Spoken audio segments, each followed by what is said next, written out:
What's up, guys? Today I've got something kind of unique for the channel. I was asked to commentate for the finals for one of the games in the Pokemon 1999 Discord server league. I'm a big fan of base Neo, especially like the kind of point buy version of the game that's played a lot in Japan, but has been kind of adopted by a lot of players in America here as well, with kind of our own version of the list since some of the cards they use we can't. But knowing that I like the format as much as I do, they asked if I would be willing to commentate kind of over the top of the finals of their August league. I agreed, so this is going to be kind of just a run through of the that final match. Today I've got my friend here, Kyle, as well, and Hello, hello. Pleasure being here. I couldn't think of a better friend and Neo enthusiast to share this with. So thank you for everyone for considering me for this as well. I'm glad to be here and hopefully can provide some insightful commentary.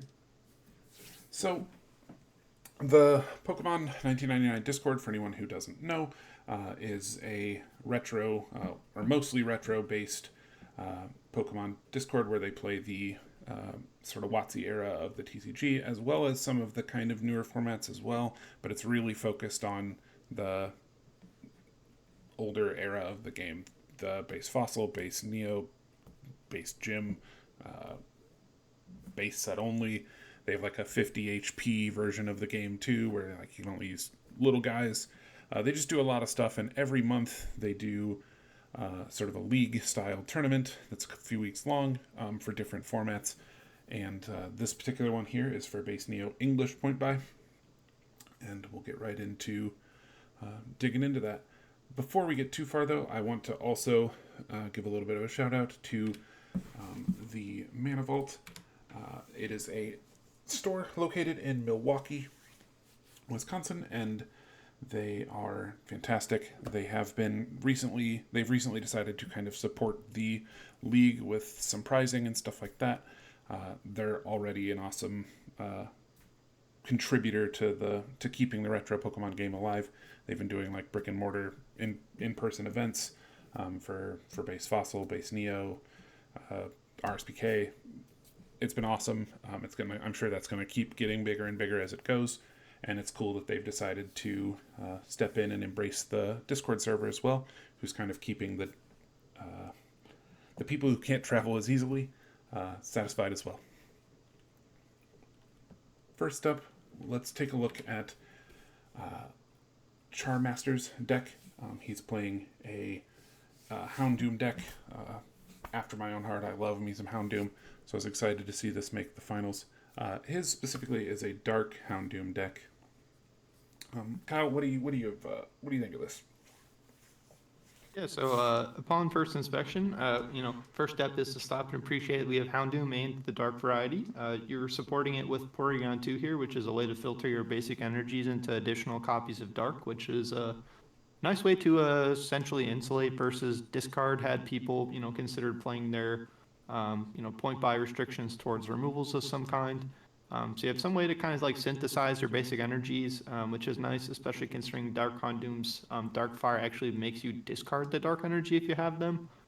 You have the way to get them back with Dark Flame on the Dark Houndoom, but you can definitely find yourself in spots where like the energy you need is in the wrong spot, or you have to take the turn to like reattach them, which I think you probably found kind of playing the Houndoom deck when you played it in person at some of the Mana Vault events. It sure But it's did. interesting here to see that these Houndoom cards are designed in a way where it's like kind of spiritually turns your fire into dark and vice versa, which is kind of a cool design space to see. So hopefully we'll get to see some of that action here. Notably, we can see that the 8 points for this deck are coming. 4 of them are coming from the Clefable itself from Jungle, and then the other 4 points respectively are on 2 copies of Double Gust. It's interesting to note you also could have chosen straight up Gust of Wind for 2 points apiece as well. So in that regard, you're giving your opponent the option to switch you around, and you don't see too much free retreat other than the basic Porygon itself. So having to actually have your Dodrio up for the double gust to not be a two-sided gust strikes me as potentially something that the Victreebel deck can very much exploit if the Dodrio is not able to get set up. Charmaster won't exactly have the one-sided gust because they chose to play double gusts. So you kind of have like the switchability there. They also have a warp point, so you have the double-sided switch as well, but they have no single-sided switch or gust, which is going to be interesting to see if that poses any, kind of like circumstantial predicaments based on that. So.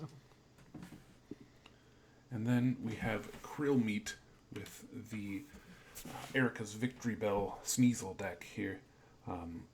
This one is very cool. I think getting to see the Erika's Victreebel line perform is cool. I know that kind of in the sort of point by space that this Victreebel is that people kind of like this, so it's cool to see it here. Paired with Sneasel makes a lot of sense too. Kyle, you mentioned it too as we were kind of just digging into this process, that there's a little bit of foreboding here to some decks that came a little later on in the game, where this is almost feels a little bit modeled after. Yeah, anyone familiar with Jason Klaczynski's blog that has a lot of history and kind of format record keeping might be familiar that there is a paint lock deck, as it's called, in both base Neo as well as Neo on. This deck very much feels like kind of like the point buy equivalent or build of that deck. They've spent almost all of their points as far as their cards around gusting and trapping effects or things that help accomplish that strategy. So you have Sneasel contributes 4 overall points, which is just format powerhouse. This card is one of the strongest attacking Pokemon in the format, so you have your damage output for the most part going to be coming from Sneasel here, I would ideally think. You can also see they are probably planning to attack with the Erika's line here. They're actually opting for the Soak Bellsprout, which can help power itself up and get grass in play. So you are going to have to lean a little bit more on that since you are restricted by the points here for your Sneasels. But they have 4 points coming from their 2 Sneasels respectively.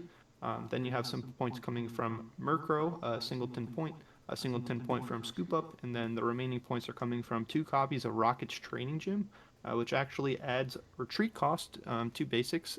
So that actually is a way for you to essentially gust up your opponent's basics, most notably babies in this format, with the Erika's Victreebel, which is a once per turn Pokemon power that basically operates as a gust of wind. So getting to bypass the points of playing Gust of Wind and having a recurable source is a nice selling point. So you do see this card quite often in point buy, I feel like, because of that. But it also is just a way that ignores essentially trainer locks, so Dark Vileplume and things. Paint Lock specifically will play this alongside Dark Vileplume for a very strong lock. But this deck really just going to be functioning on giving increased retreat or gusting up things with no energies that are able to be either then locked in place with that singleton copy of Murkrow and Meanlook, or just basically gusting up and hunting down energy attachments and taking opportune KOs through your high damage output of Sneasel. We also do have another copy, another supporting line of Porygon 2 in this deck, which is interesting to see that it was both selected and made the finals here on both sides. So we might see some more synthesizing of our basic energies into Dark in order to power up our Murkrow and our Sneasel here as well. So, very interesting. And then you can also see we feature the Black Star promo Cleffa as well. Also has Eek like our format All-Star Cleffa. Unfortunately, this one is the the powered down version that is just drawing you a flat number of cards rather than resetting the hand. But as such, we get to include it here without having any points from our point buy list. So cool little point buy spot there. If you're not familiar with that Cleffa, it may look different, and that is because it is indeed a different actual copy of Cleffa. So. All right, well then that takes us right into our first game. So off the rip here, it looks like they get their bench or their sort of starting setup. Houndoom out and Bellsprout. We've got Krillmeat taking the first turn. Benching a Sneasel. Scary here to see we only have one basic currently from Charizard. Thankfully, they do have that good manners, which will allow them to find another basic since their hand does not contain any. But definitely a scary sign to start with one basic. You do also have to consider your opponent can potentially always be hitting you with turn 1 Eek and last combination to always set your hand to 0 trainers if you're not going first. So that's a real concern in this format as well. Which Crow Meat is going first here, so thankfully there is the 1 retreat cost on Bellsprout, so it is going to be harder to find the retreat and to Eek without a trainer supporting card here. So thankfully Char does get to the turn without their hand being reset. to potentially strip them of that good manners, so they will at least have a turn to play with here and get another basic in play to at least have a nice shot to at least get set up and provide some fight back here. So thus far, unfortunately, they only have fire energy, but thankfully their first attack bite is able to be performed for one single colorless, so they can at least also still perform that here.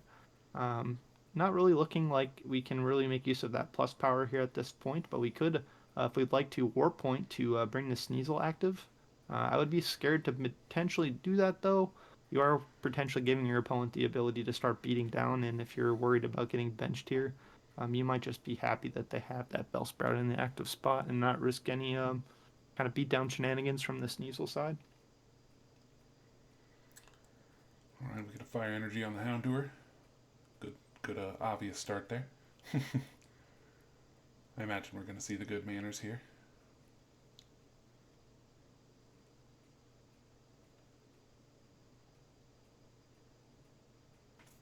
We did not.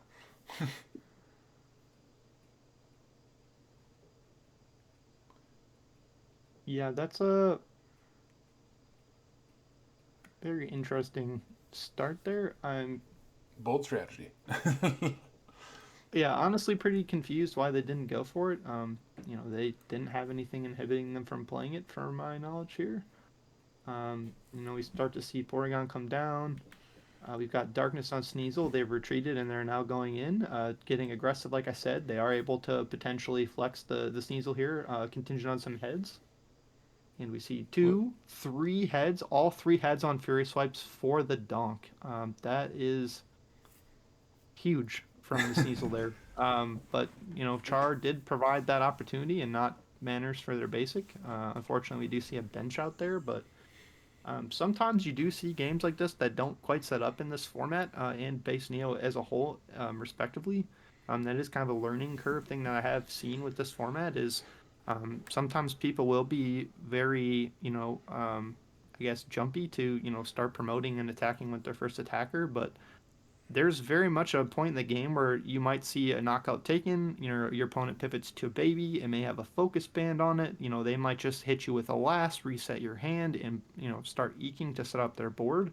And I don't know, there's like this very real chance that there is, a mid game where your hand is reset, you're stalled, and then, your one attacker on itself, sometimes isn't enough to close the game. So, think finding these ways to mitigate your setup being cut off or to mitigate your opponent finding an opportunity to hand reset you if your board isn't stable is like a unique skill, I feel like, that isn't necessarily as prevalent in other formats that you might see come into play here. And obviously, you did see one player here fail to set up. Um, Unfortunate was at the hands of a triple Fury Swipes heads, with the damage boosted by the Dark Energy as well. They had to have, not only the Dark Energy, but or it energy almost the had to be previous turn perfect. to retreat and just, have the Dark and the triple heads was obviously pretty, probability wise not guaranteed, but seeing that we had good manners and not getting the basic, I'm kind of confused by that choice there, but perhaps they were trying to, assume they were safe and maybe, have another turn to draw to see if they were going to have a selection of what they want to take or something. I'm not entirely sure what the rationale there was, but hopefully we'll have a better, more even game two with some setup going from both sides and get to see some supporting swings and some of these other supporting cast members like the Victreebel.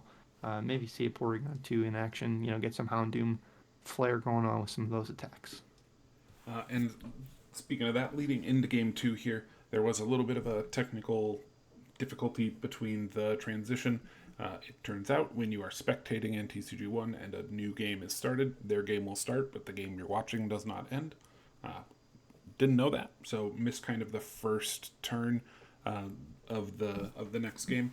So as we go into this next video here, I'm just going to pause us real quick and just kind of cover a little bit of like what we've seen happen so far. So the game starts up. Charmaster goes first, having lost the first one. We get a Houndour and a Clefairy on the bench. We get a Mary as well as a second Mary to sort of just keep digging into another Elm. After that, resetting their hand, getting the Clefairy on the bench, Houndour throwing that opening bite with the Dark Energy for 20 damage on Bellsprout. And we kind of come into the game with Chromate setting down their first card, playing Challenge, drawing some cards, and then getting in Erika's Maids. At that point, that's where I join the game, and we kind of take over from here. Yeah, very interesting. We do see Char is opting to play the Neo Clefairy. Interesting because the base set Clefairy is not on the point buy list that their decks were constructed with. So the only real selling point I can identify without further insight is really the fact that this one has 50 HP. But as far as attack, resistance, retreat, everything else is either the same. You do have the ability to potentially do 20 damage with the first attack, but I would argue in many cases your metronome off the original Clefairy would potentially have a much higher damage output. Square Dance is a really funny attack that flips a coin for every Pokemon in play, and for each heads will search your deck for a basic energy. But having a third of your energies being special energies, you're actually limited to getting solely fighting or fire energy from this Houndoom deck. So kind of an interesting choice to be playing this rather than the base set Clefairy, in my opinion. But we'll see if the 50 HP comes up here, I suppose. I suppose it doesn't die to the turn one Sneasel attack, at least. So maybe that's Yeah, relevant. in that situation, I suppose not. But you also would have had Sing as a potential if you opened the Clefairy, whereas here you wouldn't even been able to even attempt the double slap with double colorless being on the list itself. So Mm-hmm. pretty interesting here. We do see a nice full bench setup from Krill on the back of all their different draws. The challenge, which I believe Char just elected to let them draw the two cards rather than also set up the bench, which uh, kind of funny, the duality of getting benched game one and then your opponent offers you challenge game two and you still just let them draw the cards and not fill the bench. That's pretty funny to not have the results based thinking snapping off. Sure, I'll fill my bench is kind of funny. Interesting that that came up, especially considering I do believe the challenge is a one of in Krill's deck. So that's kind of a funny one there for the viewers. We saw We Bellsprout do. hit that careless tackle last turn for 20 and 10 to itself to get a little bit of a start on the Houndour, which has now become a Dark Houndoom. Yeah, we do see that Dark Houndoom come down. Notably, we have a full bench from Curl's side, so that first attack is really not going to get to leverage itself very much here. Eerie, how typically would be if your opponent's bench is not full, you would look at their hand, choose any baby or basic Pokemon you find there, you place it on their bench, and then also switches it active. But fortunately here, they're not going to get to leverage that option as the bench is already full, so they're not going to get to even do the switching as there is no reveal placement or switching happening as a result. So um, effectively have unknowingly stopped the Dark Houndoom attack here, which is kind of funny. But we'll have to see if the Dark Fire is able to start taking, repeated knockouts here on this unevolved board. Currently, we see that Curl Sand does not contain evolutions, even though they do have, Oak and Elm there, respectively, if they do want to go digging here. But we, are kind of Ooh, so far all in on this Erika's Bellsprout as far as our only damaging attack. So we haven't done too much here, and we now are staring down this Dark Houndoom, which, as long as it can keep drawing energies, is going to start bringing the beat down. got 140 damage on that there Bellsprout, that giant Dark Fire. Yeah, notably we're hitting for weakness here, so we don't even need to have the dark energy to perform dark fire. We can just attach two fires and, not meet the requirement of having dark attached to discard. So even just having two fires here is actually going to stop them from having to draw and attach numerous energies. If they can just land two fires, we can hit for at least 30, or on the weak Bellsprouts, we'll just be doing enough to one-shot them without attachments as well. So It's a getting threatening the spot. chance to just power up something else or powering up Clefable to then copy, Sneasel or something for the late game. This is a pretty good spot, I think, here from Char to potentially be, having a strong start to the second game. We got a Murkrow promoted. We got Bill played, draw some cards.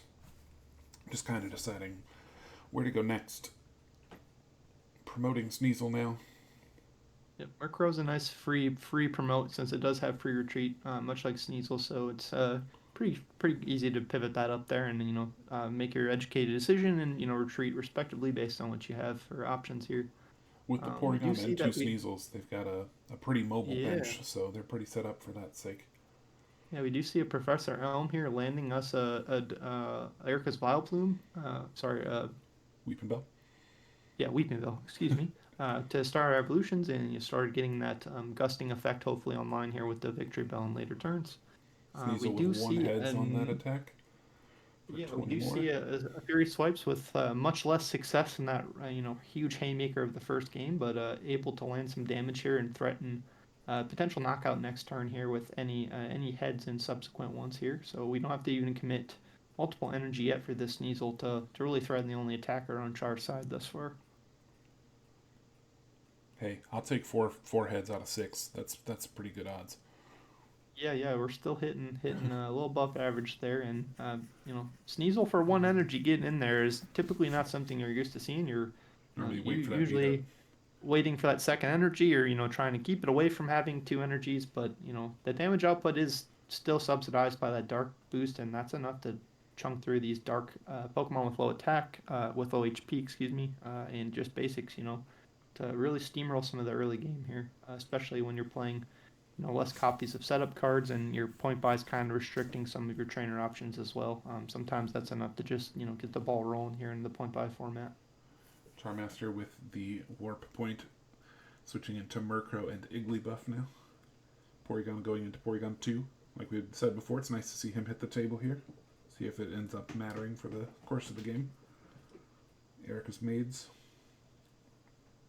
Yeah, so notably we're having to play Warp Point here to get our damaged attacker out of the active spot, but it is also just giving our opponent the option to just pivot into the least pivotal prize. Here they'll just put up a 50 HP Murkrow with free retreat. And unfortunately, we've actually potentially walked ourselves into one of the traps of this deck, which is having our baby Pokemon stranded in the active spot due to Mean Look. And there's the Um, heads. Yep. They did get heads on the baby rule to perform Mean Look, so this Igglybuff is now unable to retreat for as long as Murkrow is active. And what this basically lets the Murkrow player do is attach another energy and use Feint Attack to just snipe around this active stranded baby for basically all of their prizes, or to at least control the things that have energies. And really just have it be a one-sided attacking game until the opponent finds some form of switching card. In this case, we've just watched them play their only copy of Warpoint, so they're really going to be priced into finding their double gusts now to get out of this. Luckily, they've got And one in now, hand. yeah, the problem we're going to find potentially though is that now that the Victory Bell has come down, they're going to have Mm-hmm. this recurable gusting effect every turn, and until we dealt with this Murkrow, they can really just start to reestablish this lock and force us to find it switching out over and over again, which is I'd imagine going to be a pretty high hurdle to have to clear here when we have 5 and 6 prizes remaining, respectively. The good start we had mentioned with the Dark Houndoom deck has fallen prey a little bit to a much worse sort of mid game here as the lock becomes a lot more likely. Yeah, we do see that Krill is going for the fragrance trap even right now, which is kind of surprising that they would be willing to reset their locked baby here, but perhaps they are putting a priority on hunting down this energy, the double attachment. They could clear both energies off the field here from that Dark Houndoom potentially this turn. But I think you could just leave the Igglybuff and snipe it. So I'm not really sure why we went flipping for the Fragments Trap this turn. You really had that KO just based on the feint attack damage to begin with, I believe. So um, interesting to know here, but we do have the Dark Energy coming down on our Sneasel on the bench as well. So we have another attacker ready to go Table if the 20 opponent takes out does the get out of Houndoom. this lock. Yep, There and it there we do goes. see the feint attack killing the Houndoom, which is part of why I was confused. We were able to take that out while leaving this baby stranded in the active spot, which is a very strong play here. That is part of how this Victory Bell deck is designed to be able to leverage the strength of Murkrow and, really preying on these babies that every deck really plays in this format. Even to the point where I would imagine Dark Houndoom's trying to do the same thing here, where they are, potentially taking these cheap prizes from hand and filling your bench with things that you don't want to necessarily have as active for gust targets and things of that nature. So, really getting to see the Murkrow deck take that one step further and having this lock strategy with the ability to snipe around them is just very telling of how polarizing the babies are in these neo formats. Got a Yeah, dark we on the do dark see Houndoom. Charmmaster, yeah, forced to attach and pass with that baby stranded in the active spot. They have no outs to switching this turn, so Switching into we Houndoom. Oh, going for the yeah beat up. Let's see we how do it see pays off. Krill going for blood here and going for the full beat up. They do have the full bench, so it is pretty likely they can land this KO. They don't need all that many heads, but it is interesting that they're breaking their lock Hey, to do three for this. three. But I think they had a strong position there. But like I said, until the Murkrow is answered, so now that you've retreated as well, you just saw they most likely didn't have the double gust potentially last turn, or they were choosing to not utilize it based on not having the attacker lined up here. But they're able to just take the KO here with Sneasel, and now your opponent has to, answer this Sneasel. They do answer the Sneasel. You might have all the time in the world to set up and build up another attacker by just resetting your baby lock with the Victreebel. So it's very hard to answer all these pieces once they're in play from the Victreebel side. Clefable with a pretty good beat up attack flip too. Yeah, unfortunately, we're suffering from not having the Dark Energy boost Yep. here. We would have been able to clear this hurdle. So we do see Clefable. Its strength is that fact that you can copy all of your opponent's attacks for just one single energy. That is what has warranted its list on its spot on the list here, and so many point by points. But really just not able to get the job done on the Sneasel, and we're gonna have to hope that the Sneasel is not taking the clean shot in return here. See some big flips, and we have hit the three heads, which will be 50%. 60 damage plus enough. We did hit the fourth one, and we did not hit the fourth one, but we did not need to because of the dark energy providing the extra 20 damage. So Now we hitting kind of see the Clefable and the two Dark Houndooms is a huge loss to Shard's yep, deck. yep, It's a tough spot to come back from, I think. yep, we're all out of attackers here. Char is able to play Nightly Garbage Run and put some of those attacking cards back in the deck, but I think we're going to be hard pressed to both, find the Pokemon and the attachments to make a threat here, especially considering we didn't even make our opponent work for the Fragrance Lock. We just gave them the baby. I would have liked to maybe see the Dodrio, or the Doduo, excuse me, promoted. It also has free retreat, could threaten damage. A little bit heavier of a damage sponge, but it took, potentially another flip as well to kill. Maybe they're just relying on the baby, the baby rule here to potentially slow down the damage output, but you are just giving your opponent the option to just with no heads from Fragrance Trap, just if they want retreat into that Murkrow, set the lock, and now you're giving your opponent even one more thing that you have to draw out of to even be able to get back in this game. Now you would need energy, ability to break the trap, as well as the evolution. So you're really looking at having to draw an oak or something of that nature that can find you multiple cards, or I think we're going to struggle to catch up to this two prize deficit we find ourselves in already at this time. We do see the opponent going for a Fragrance Trap once again here. Probably just going to be hunting down the attackers. At this point, they've been pretty consistently targeting down those Houndooms and the sources of damage in this game rather than taking the easy prize or really sitting behind the lock, as we saw them already have it once and forego it to take that prize. But they're just going right in for Another beat up here, huge and heads flip here. we do see heads on the baby rule, so we're not even able to buy ourselves an extra turn here off that. So Krill's already down to two prizes here. We see Char with no energy in play, which is going to be very difficult for us to find the KO here. At least if we do promote like a Houndour, if we do find a Dark Energy, we can at least do 20 just with that first attack for one attachment. We'll take this biggest attacker in play out of range there, but we do just see Erika's Victreebel in the back. From Char's perspective, it does still need an energy, but we do see that in hand, and that can just hit for 50 straight up, which at this point in the game would be enough to just sweep our entire board unless we're able to get some more evolutions in play. So being down this many energy and prizes is it's going to be very tough to mount the comeback, I think, here, especially when our opponent can just hit the emergency trap button here Seeing, on any of these basics potentially. oh, look at this flip. Look at this flip. Unreal. Sneasel on a rampage right now. We just see 6 for 6 heads on beat up, plus the damage from the dark energy is 140.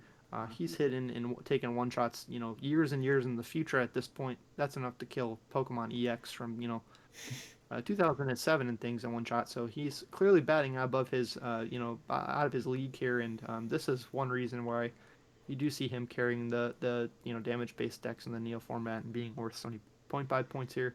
Oh, Really Char just gets a one of good the most flip too on the response, valuable though. attacks. Yeah, we do see a Fury attack coming from the duo, able to draw blood Uh, here and take down that attacker. But fortunately, Victreebel's like we going to said, claim it right here. There it is. we do have the Victreebel with the Razor Leaf after attachment for 50 to take the No game. coins So here, taking the game. We don't need coins where we're going. yeah, that was really a masterclass of why Sneasel is such a scary, damaging piece in this format. Even regardless of the support here, you don't even need to necessarily have the supporting background of, potentially repetitive gusts. There are plenty of decks built around this card in this format. It still is a house and point buy, and not having your dark energies limited by this. You can simply just amass very impressive damage output here, and that's easily able to run away with some of these games, especially in a format that is having your trainers potentially restricted by your point by choices. So congrats to both the finalists, however, though. They played to their outs here.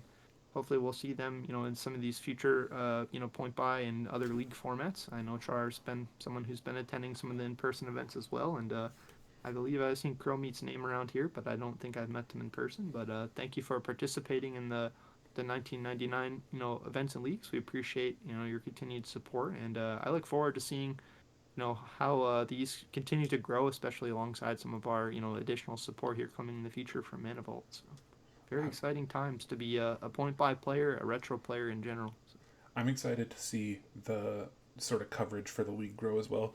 This was a little bit low budget as far as the production quality goes. I apologize, but kind of last minute commentator request.